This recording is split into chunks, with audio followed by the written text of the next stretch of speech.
전능하사 천지를 만드신 하나님 아버지를 내가 믿사오며 그 외아들 우리 주 예수 그리스도를 믿사오니 이는 성령으로 잉태하사 동정녀 마리아에게 나시고 본디오 빌라도에게 고난을 받으사 십자가에 못 박혀 죽으시고 장사한 지 사흘 만에 죽은 자 가운데서 다시 살아나시며 하늘에 오르사 전능하신 하나님 우편에 앉아 계시다가 저희로서 산자와 죽은 자를 심판하러 오시리라.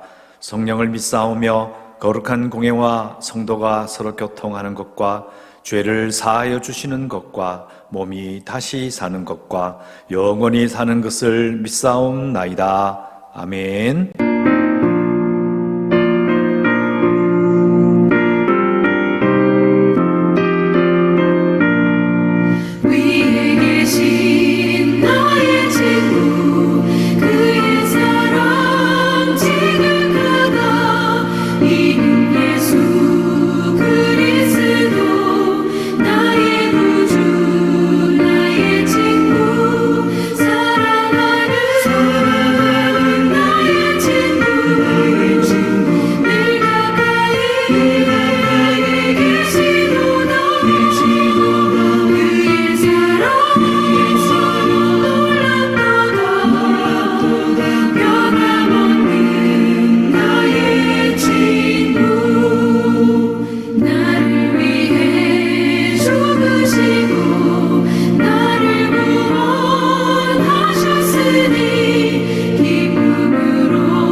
하나님 말씀 신명기 6장 5절 말씀 제가 낭독해 드립니다. 너는 마음을 다하고 뜻을 다하고 힘을 다하여 내 하나님 여호와를 사랑하라. 아멘. 오늘 말씀 신명기 6장 5절을 읽었는데요. 신명기 30장 6절 한 절 말씀 제가 한 번 더 읽어드리겠습니다. 너희 하나님 여호와께서 너의 마음과 너희 자손의 마음에 할례를 베푸사 너로 마음을 다하며 뜻을 다하여 내 하나님 여호와를 사랑하게 하사 너로 생명을 얻게 하실 것이며. 아멘. 계속해서 신명기 말씀을 보는데요, 제가 저번 주 수요일 날 말씀드렸던 것은 신명기에 나오는 중요한 주제가 하나님께서 이스라엘 백성들에게 선물로 주신 땅이라고 했습니다. 그 땅이 왕이신 하나님께서 하사하신 땅이기 때문에 그 땅은 성소로 분류한다고 그랬습니다. 그래서 땅을 더럽히면 안 된다라는 구절들이 신명기에 많이 나온다. 그래서 이스라엘 백성들은 하나님을 사랑하는 방법 중에 하나가 왕이신 그분이 주신 선물인 그 땅을 잘 관리하고 거룩하게 잘 사는 것이 하나님을 사랑하는 방법 중에 하나다라고 제가 저번 주에 말씀드렸고요. 오늘은 하나님을 사랑하는 두 번째 방법, 그 신명기 나오는 것을 주제로 해서 말씀을 드리고자 합니다. 우리가 지금 신명기를 읽었는데요, 신자가 반복할 신자라고 말씀드렸습니다. 그러니까 출애굽 1세대에게 한 번 말했던 것을 2세대에게 또 말하는 거죠. 그래서 신자를 쓰는 겁니다. 명령을 한 번 더 해주는 겁니다. 되풀이해서 말하는 것이 신명기예요. 근데 신명기에 보시면 앞에 민수기와 이렇게 차별되는 게 뭐냐, 내용은 물론 민수기는 좀 자세하고 신명기는 한 번 더 말하니까 조금 이렇게 요약되거나 또 간단하게 말하고는 경우가 있는데, 그런 차이 말고 신명기에 딱 들어오면서 민수기와 차이가 나는 게 하나님에 대한 고백이 바뀌어요. 창세기부터 민수기까지는 하나님은 경외해야 될 부분이에요. 우리나라에 왕이나 고관 대작이 이렇게 행차를 하면 모든 백성들은 길가에서 머리를 땅에 박고 고개를 들 수가 없었어요. 고개를 들면 마음대로 쳐다보면 벌을 받아요. 그 정도로 차이가 났던 것이죠. 그러니까 하나님을 경외한다는 그 표현은 하나님 앞에서 얼굴을 들 수 없을 정도로 하나님을 두려워하는 그런 존재, 하나님을 그렇게 대하라고 계속 말하고 있습니다. 그런데 신명기 딱 들어오면서 오늘 읽은 말씀처럼 하나님을 사랑하라는 말이 등장해요. 이 차이를 느끼셔야 돼요. 모세는 민수기를 통해서 백성들에게 하나님의 약속을, 언약을 가르치고 율법을 가르치고 십계명을 가르쳤는데 40년 세월이 쭉 지나 보니까 이제 모세 자신도 하나님에 대한 마음이 그냥 경외하고 그냥 두려워하는 그런 하나님을 뛰어넘은 거예요. 여러분, 뛰어넘는단 말은 더 높은 차원으로 올라가는 거죠. 그러면 하나님을 경외하고 두려워하는 그런 수준에서 그 위의 수준으로 올라가는 것이 뭐냐? 그게 하나님을 사랑하는 거예요. 그럼 하나님을 사랑한다는 것이 어떤 것일까? 오늘 읽은 말씀에 나오는 것처럼 마음을 다하여 하나님을 사랑하라. 얼마나 쉬운 말이에요. 누가 이걸 이해하지 못합니까? 무슨 말인지 금방 아는 것 같아요. 그런데 이 말씀을 읽을 때 모세 시대의 그 출애굽 2세대가 그 말씀을 들었을 때의 마음에 대한 느낌과 우리가 마음이라는 것을 딱 들었을 때 받는 느낌이 이게 다른 거예요. 우리는 이 마음이라는 것이 우리의 감정과 연결시켜 생각해요. 그래서 주일날 아니면 집회 참석해서 예배를 드리다가 내가 어릴 때 은혜 받았던 찬송이 나와요. 그 찬송을 부르면 내 마음이 위로를 받아요. 내 마음이 흡족해요. 심지어 그 마음에 감동이 와서 눈물이 나요. 그러면 이 우리가 사용한 단어 마음은 뭘 말하는 거죠? 나의 감정을 말하는 거예요. 그러니까 우리가, 저도 좋아하는 찬양이 있죠. 중고등부 때 수련회 가면 단골로 불렀던 전부의 의지 없어서 이런 찬양 부르면 지금도 마음이 찡해요. 그리고 내 신앙이 막 살아나는 것 같아. 막 뜨거워지는 그 느낌이 있죠. 그래서 우리는 찬양을 부를 때에 자기가 좋아하는 찬양, 좋아하는 그런 집회에 참석해서 좋아하는 찬양 인도들의 인도를 따서 찬양을 하며 내 마음이 뜨거워지면 내 신앙이 좋아진다고 생각하기 쉬운 거예요. 물론 좋아지지 않는다는 것이 아니라 그렇게 쉽게 생각해요. 왜? 마음은 감정이기 때문이죠. 그런데 우리가 읽었던 이 말씀에 신명기에 나오는 이 시대 사람들은 마음이란 단어를 우리가 생각하듯이 그렇게 쓴 게 아닙니다. 이 당시의 사람들의 마음은 우리와는 생각 다르게 이들의 마음은 존재를 다하여 라는 의미를 가지고 있는 거예요. 존재를 다한다. 어려운 말이죠. 쉽게 말하면 우리가 생각하듯이 마음은 감정이 있고요. 그 다음에 의지가 있고요. 그리고 지성이 있어요. 나의 감정과 나의 의지와 내 지성을 합쳐서 이걸 마음이라고 고백하는 거예요. 왜냐하면 앞에 이런 성경에 나오잖아요. 마음을 다하고 뜻을 다하고 힘을 다하여. 그냥 우리 생각하듯이 그냥 간단하게 마음만 말하면 끝나는 게 아니고 그냥 하나님 앞에서 정말 좋은 마음으로 좋은 감정으로 하나님을 찬양하라, 하나님을 사랑하라, 그런 이야기 하는 게 아니잖아요. 이게 마음이라는 것이 우리가 생각하듯이 그냥 간단하게 그냥 마음을 다해라 이렇게 지나가지 할 문제가 아닌 겁니다. 성경시대의 마음은 예배자의 또 하나님의 백성들의, 하나님의 자녀들에게 감정과 의지와 지성을 합쳐서 하나님을 사랑해라 이렇게 말하고 있는 것입니다.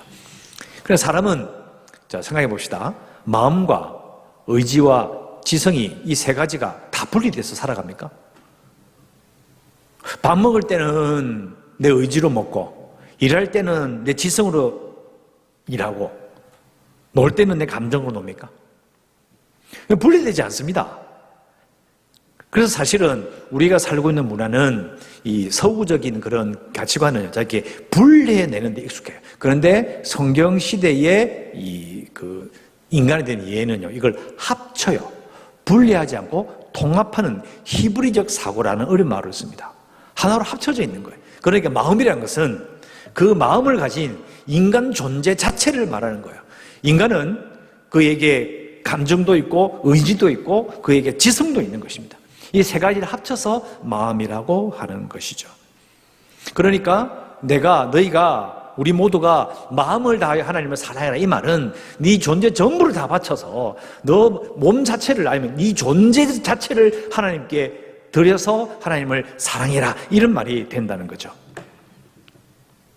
감정 이렇게 생각하면 추상적이에요. 또 금방 없어져요. 천부의 의지 없어서 노래 부를 때는 마음이 뜨거워졌다가 그 노래 부르고 나서 딱 돌아서면 그 창이 끝나버리면 식어버리잖아요. 그게 우리가 생각하는 감정이고 우리의 마음이에요. 그래서 성경은 그걸 말하는 것이 아니라 감정과 의지와 지성이에요. 이 세 개가 합쳐있는 그 사람 자체를 말하는 거죠. 네 존재 자체를 가지고 너의 전부를 들여서 하나님을 사랑하라 그런 말이 되는 것입니다. 그러니까 우리가 생각하는 식으로 마음을 가지고 하나님을 사랑하라 이러면 이게 추상적인 명령이 되기 쉽고요. 쉽게 변질되는 그런 느낌을 받아요. 내가 지금 찬양 부를 때는 하나님 막 사랑하는 것 같다가 돌아서면 아닌 거죠. 그런 식으로 하나님을 사랑하는 느낌을 가지게 되는 거예요. 또 인간의 사랑을 생각하는 거죠. 남녀 간의 사랑을 생각하는 거죠. 남녀 간의 사랑 변덕스럽잖아요. 그죠? 왔다 갔다 할 수 있잖아요. 변화가 많잖아요. 아니 부모 자식 간은요. 항상 좋습니까? 항상 일관되게 사랑할 수 있냐고요? 아니잖아요. 그러니까 우리는 하나님 말씀을 잘 읽으면서 그 말씀의 의미를 깊이 생각해 봐야 돼요. 그러니까 우리의 입장에서 내가 알고 있는 그 한도 내에서 말씀을 읽으면 별 말씀이 아닌 것처럼 느껴지는 거예요. 그럼 마음을 다해 사랑하면 되지. 그러나 그 마음이라는 것이 나의 감정과 의지와 지성을 총동원해서 그것이 하나로 합쳐진 나란 사람이 이 인간의 한 존재가 하나님을 사랑해야 된다. 이건 정말 무거운 말씀이죠. 어떤 면에서는 정말 무서운 말씀이 될 수 있다라는 겁니다. 그러니까 추상적인 하나님의 사랑이라는 그 느낌을 버려버리고 하나님께서 뭘 말씀하셨죠? 계명을 지키는 것이 하나님을 사랑하는 거예요. 그러니까 마음을 다하여 하나님을 사랑한다는 말을 우리 입장에서 읽지 말고 옛날 사람의 입장에서 보면 그러면 존재 자체를 다 바쳐서 어떻게 하나님을 사랑하는 것이냐, 그것이 어떻게 구체적으로 드러날 것인가, 그게 바로 계명인 겁니다. 왜요? 계명을 지키려면 어떻게 해야 될까요? 감정도 들어가고요, 의지도 들어가고 지성도 들어갑니다. 억지로 계명을 지키면 안 되잖아요. 또 하기 싫어서 이것도 안 되고요. 또 무슨 내용인지도 모르고 지키면 무슨 소용이 있냐고요. 그러니까 결국은 하나님의 계명을 지킨다는 것은 나의 존재 전체를 자체를 들여서 하나님께 드리는 것이 되는 것이다. 그래서 그 계명이 10계명을 잘 읽어보면 사실은 하나님과의 관계와 이웃과의 관계, 생활 속에서 모든 벌어지는 가장 중요한 원리를 말하는 거죠. 그러니 결국은 존재 자체, 그 하나님 바라보는 예배자와 하나님의 백성이 살아가는 삶 전체를 말한다라고 우리는 금방 이해할 수 있습니다. 하나님을 살아가는 방법, 하나님의 계명을 지키는 것을 내 존재, 내 삶, 나의 모든 것을 다하여서 그 계명을 지키는 것이 하나님을 사랑하는 것입니다. 그래서 예수님께서 이렇게 말씀하셨어요. 요한복음 14장 15절에 너희가 나를 사랑하면 내 계명을 지키리라. 자, 요한복음에서 계속 강조되죠. 예수님은 하나님이셔요. 그러니까 BC 1400년대에 이스라엘 백성들에게 말씀을 주시면서 너희들이 마음을 다하여 나를 사랑하라 말씀하셨던 그 하나님이 계명을 지키는 것이 하나님을 사랑하는 것이라고 가르쳐 주신 것처럼 하나님이신 바로 예수 그리스도께서 말씀하실 때에 너희가 나를 사랑하면 내 계명을 지키리라. 내 계명을 지키는 자가 나를 사랑하는 자야. 이렇게 말씀하신다는 거예요. 그래서 이런 걸 느낄 때마다 막 전율이 돋습니다. 하나님이 아니시면 절대로 예수님처럼 이렇게 말할 수가 없어요. 너희가 나를 사랑하면 내 계명을 지키리라. 신명기 그 말씀이 요한복음에 나오는 그 예수님의 말씀과 일직선으로 그냥 정광석화와 같이 쫙 연결되는 거예요. 여러분, 하나님의 말씀대로 사는 삶, 내 삶의 구석구석에 하나도 빠짐없이 그 계명을 지키며 사는 것, 그것이 하나님을 사랑하는 거예요. 자, 그러면 이제 정리가 되는 거죠. 좋은 찬양, 내가 감동받은 찬양을 부르면서 마음이 뜨거워지는 거, 나쁜 일은 아닙니다. 그러나 그것이 하나님을 사랑하는 일이 전부가 아니에요. 그때만 하나님을 사랑하는 느낌이 들고 마음을 내 감정밖에 없다라고 생각한다면 그러면 내 마음이 뜨거워질 때만 내가 하나님을 사랑하는 것 같아. 근데 돌아서면 아닌 거예요. 내가 공부해야 되고 일해야 되고 어려운 일을 해야 되고 참 힘든 일을 감당할 때 내 마음에 기쁨이 없어. 아, 난 하나님 사랑하지 않는구나.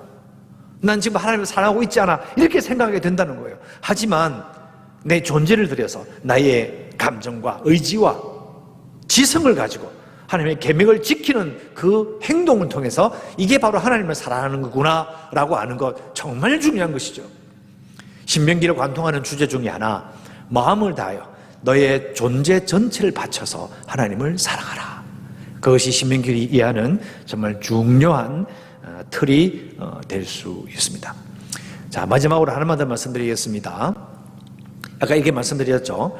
민수기에서 신명기로 바뀌면서 이 분위기가 바뀐다고요. 하나님을 바라보는 눈길이 바뀌고 하나님을 경외하는 분, 하나님을 참으로 두려워해야 할 분으로 고백하는 것을 뛰어넘어서 더 고차원에 올라가면 뭐가 되느냐? 하나님을 사랑하는 상황이 되는 거죠. 그냥 사랑한다 말하는 것이 아니라 입 빨린 소리가 아니라 내 존재 전체를 바쳐서 내 존재를 바쳐서 하나님의 계명을 지키고 사는 것이 하나님을 사랑하는 거예요.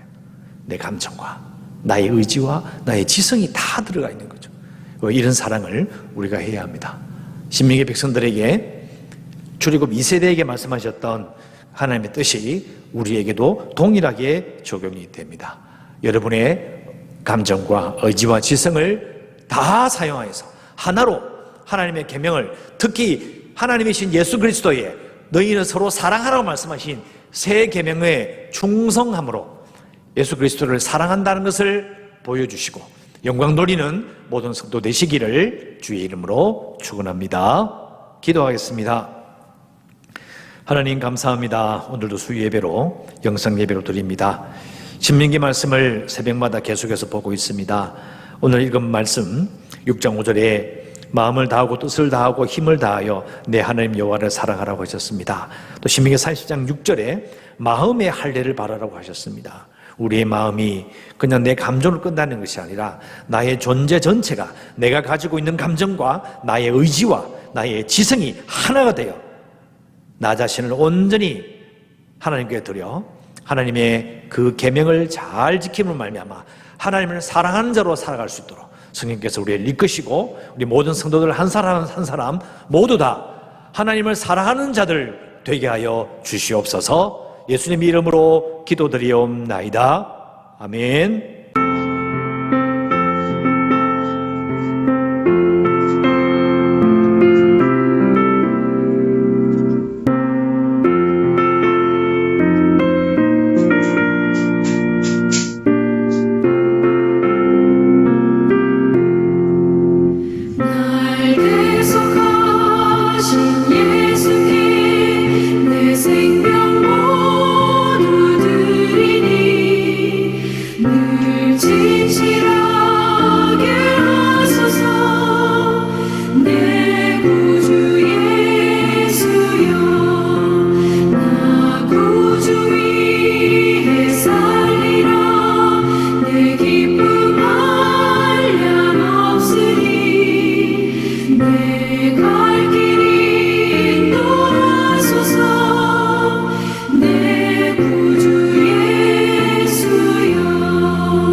교회 소식 말씀드리겠습니다. 오는 주일이 종료주일인데 종료주일 4월 5일 주일까지는 예배를 드리지 않기로 했고요. 4월 12일 날 부활주일에 예배를 재개하기로 그렇게 결정을 했습니다. 나라에서 원하는 여러 가지 규칙들이 있습니다. 뭐 마스크 착용이라든지 또 예배 들어오신 분들에 대해서 또 명단도 작성해야 되고 좌우로 해서 1에서 2m 정도 띄워야 되는 여러 가지 규칙들이 있어요. 그것도 이제 오늘 당회에서 세부적으로 의논하기로 했고요. 그래서 기억하셔서 다시 예배를 재개할 때까지 건강하게 잘 지내셨으면 좋겠고, 그리고 고난 주간에 새벽 기도를 해야 되는데 고난 주간 새벽 기도를 이 본당에서는 모이지 못합니다. 왜냐하면 예배 전후에 소도를 해야 되기 때문에 너무 번거롭기도 하고 또 여러 가지 사정이 있어서 새벽 기도는 하지 않는 걸로 했고요. 그래서 그 대신 새벽 기도 설교 예배 동영상을 유튜브에 올리기로 그렇게 결정을 했습니다. 기억하셔서 각자의 처소에서 시간을 맞추어서 함께 일어나서 예배를 드림으로 고난주간을 경건하게 보내고 부활주일에 다시 모이게 되는, 교회가 예배 드릴 수 있도록 이렇게 문을 열게 되는 그때를 기다리는 우리 모두가 되었으면 합니다. 그 외에는 뭐 코로나19로 말미암아 말씀되고 있는, 알려지고 있는 많은 주의사항들 꼭 기억하여 주셔서 개인 위생과 그리고 많이 모이는 곳을 좀 피해 주셔서 정말 깨끗하게 지나갈 수 있도록 특별히 주의해 주시기를 부탁을 드립니다. 광고 이상입니다. 하늘에 계신 우리 아버지여, 이름이 거룩히 여김을 받으시오며 나라의 임하옵시며 뜻이 하늘에서 이루어진 것 같이 땅에서도 이루어지이다. 오늘날 우리에게 일용할 양식을 주옵시고 우리가 우리에게 죄 지은 자를 사하여 준 것 같이 우리 죄를 사하여 주옵시고 우리를 시험에 들게 하지 마옵시고 다만 악에서 구하옵소서. 대개 나라와 권세와 영광이 아버지께 영원히 쌓옵나이다. 아멘.